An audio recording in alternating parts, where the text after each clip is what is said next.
Hi, my name is Tom Scales. I am a resident of Cortland, Virginia. I was born and raised in Norfolk, Virginia. To my right is my first cousin, Valerie Jennings.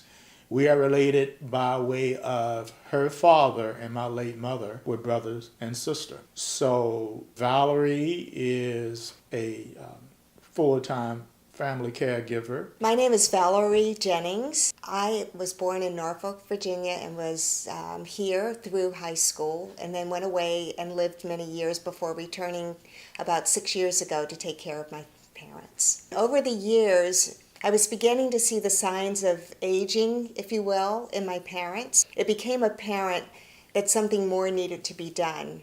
Things really were changing in a way that required more support. So my brother packed me up in New Jersey and drove me here on July 3rd, 2010 to be with my parents. Sometimes the stars align and you know that you need to do something different. I was reading the Virginia Pilot on October the 2nd of this year, and I saw an article entitled Salute to Caregivers. I noticed there was a young lady who was a resident of Washington, D.C., who had a very active career in the federal government, and she saw that her mother needed help, and so she ended up uprooting from her career, from her friends, from her livelihood, and relocated to Norfolk, Virginia.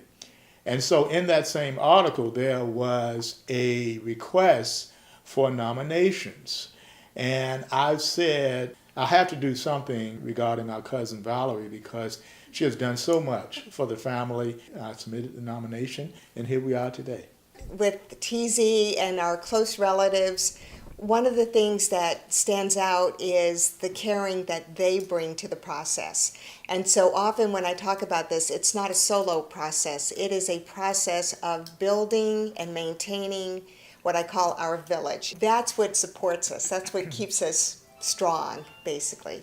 So to see the struggle that my parents would have in doing the things that used to come simply to them, that was a challenge. It's keeping everything in perspective so that one will understand that this too is a part of life. The primary thing I take away from this process is that it is so important to see the essence of a person. They are more than just the physical being, a mind that has declined in some ways. They are more than the physical capacity that they might have at this moment. When you see the essence of the person, you are seeing who you've known them to be and who they are in your life. And it's quite emotional for me to talk about this. As we sit here in my living room, surrounded by artwork my mother collected as an artist and pieces that she did herself.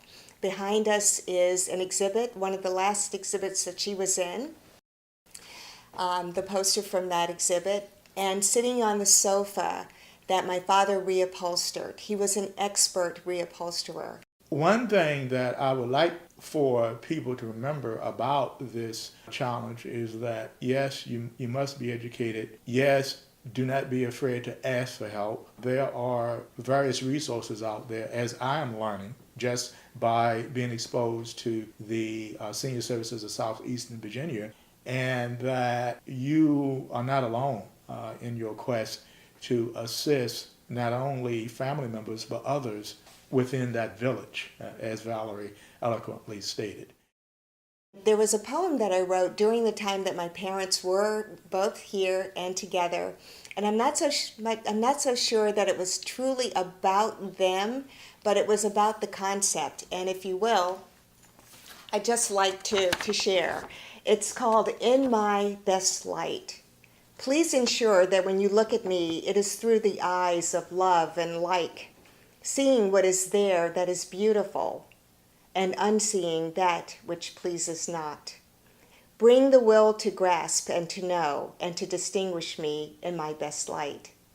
The poem goes on, but it's the idea that we see the essence and that we bring our essence and that we meet each other in our best light.